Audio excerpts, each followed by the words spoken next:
দিল, উগান্ডা বানাই দিয়ে এসে দিল্লিতে চলে গেল, তাই না? কারণ এই 15 বছর শাসন করেছে। এই নোয়াপাড়ায় এখনো রাস্তা সংস্কার করা লাগে। আজকে নোয়াপাড়া পৌরসভার পার্শ্ববর্তী ইউনিয়নে আজকে পানি পেতে থাকে, কবরস্থানে পানি দিতে যায়। আজকে এই নদী বন্দর, আজকে নদীটা অচল হয়ে যাইতেছে, তাই তো? আজকে আমি যশোরের এই যে শহর দিয়ে আসলাম, এই নদী খননের নামে শত শত কোটি টাকা তারা লুটপাট করে নিয়ে গেছে। আজকে এই লুটপাট, এই স্কুল কলেজ মাদ্রাসা, স্কুল কলেজ, আমি একটা কলেজের সভাপতি, বাগারপাড়া ডিগ্রি কলেজ পরিচালনা পর্ষদের আমি সভাপতি। সেখানে সভাপতি ছিল বাবু রণজিৎ রায়, সাবেক এমপি। পরবর্তীতে তার ছেলে রাজীব রায় সভাপতি ছিল। সেখানে 15 থেকে 20 জন শিক্ষক কর্মচারীকে নিয়োগ দিয়েছে, প্রত্যেকের কাছ থেকে 15 থেকে 20 লক্ষ টাকা ঘুষ নিয়েছে।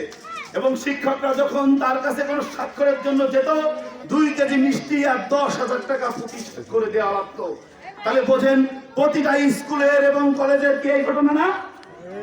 স্কুল কলেজের অবকাঠামো কোনো উন্নয়ন করেনি, শিক্ষার কোনো উন্নয়ন করেনি, বরং এই এমপি পদ ব্যবহার করে নিয়োগ বাণিজ্য করেছে, শিক্ষক কর্মচারীদের উপরে নির্মম নির্যাতন করেছে।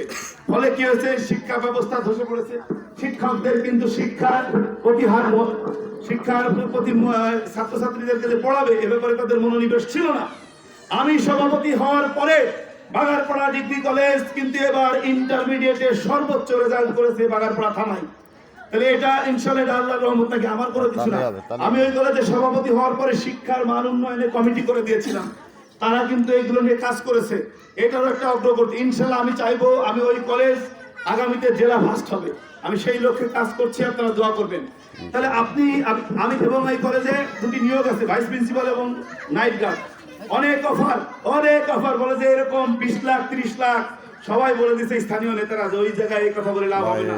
নূরে আলম সিদ্দিকী সোহাগ 4 আনা পয়সা ঘুষ খায় না, ওখানে 1টি টাকাও ঘুষ দেওয়া লাগবে না, প্রপারলি ফেয়ার অ্যাপয়েন্টমেন্ট হবে।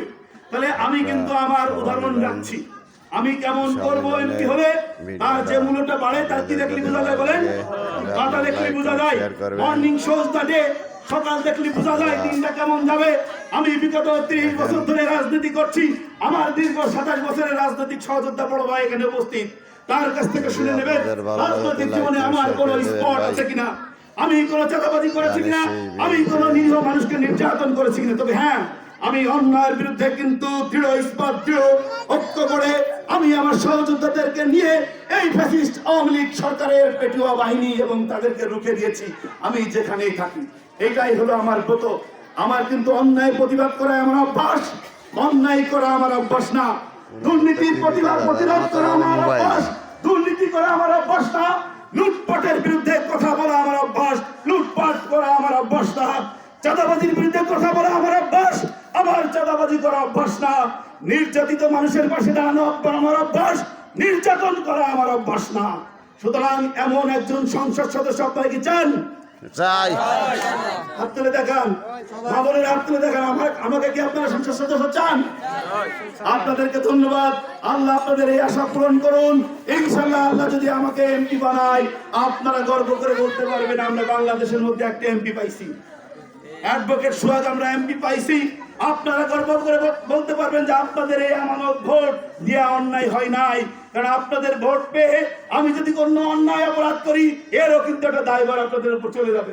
সুতরাং আপনারা আমাকে ভোট দিয়ে আল্লাহর কাছে আপনাদের কোনো দায় থাকবে না, আপনারা প্রশ্নের সম্মুখীন হবে না, এটা আমি বলতেই পারি। সেই জন্য আগামী নির্বাচনে ধানের শীষে ভোট প্রার্থনা করছি। বিএনপির ভারপ্রাপ্ত চেয়ারম্যান জনাব তারেক রহমান আমাকে আপনাদের কাছে পাঠিয়েছে। একটু আগে জেলা বিএনপি সাধারণ সম্পাদক জানালেন আমাদেরকে 3 জন যে মনোনয়ন প্রত্যাশী আছেন, ভারপ্রাপ্ত চেয়ারম্যান জনাব তারেক রহমান তিনি আমাদেরকে টাকায় লিখেছেন 27 তারিখে। সেই কারণে আমি আগামীকালকে আমাদের যে উঠান বৈঠক ছিল 7 নম্বর ওয়ার্ডে নোয়াপাড়া পৌরসভার, সেই প্রোগ্রামটি আমি স্থগিত ঘোষণা করেছি। আমি আজকে রাতেই ঢাকা চলে যাব। আপনারা সবাই আমার জন্য দোয়া করবেন। ইনশাআল্লাহ আমি যে কথা দিয়েছি সেই কথা রাখবো ইনশাআল্লাহ। আপনাদের কথা দিতে হবে, আপনারা আমাদের কথা দিয়েছেন, আমি শীষে ভোট দেবো এই কথা বলতে পারবেন তো? হ্যাঁ, বলতে পারবো। তাই তো? ধানের শীষ আছে, কি মার্কা? ধানের শীষ, ধানের শীষ, ধানের শীষ, তোমার আমার মার্কা ধানের শীষ মার্কা, জিতে যাওয়ার মার্কা ধানের শীষ মার্কা, জিয়ার মার্কা ধানের শীষ মার্কা, রহমানের মার্কা ধানের শীষ মার্কা, তিনতার মার্কা ধানের শীষ মার্কা, রহমতের মার্কা। ধানের শীষ মার্কা। সকলকে ধন্যবাদ। শহীদ রাষ্ট্রপতি জিয়াউর রহমানের মাগফিরাত কামনা করছি। দেশনেত্রী বেগম খালেদা জিয়া আপনাদের অত্যন্ত পছন্দের নেত্রী। সারা বাংলাদেশের সকল নারীরা তাকে নিজের জানের থেকে বেশি পছন্দ করে, ঠিক কিনা? সেই নেত্রী সুস্বাস্থ্য এবং দীর্ঘায়ু কামনা করছি। খালেদা জিয়া জিন্দাবাদ, জনাব তারেক রহমান জিন্দাবাদ, বাংলাদেশ জিন্দাবাদ।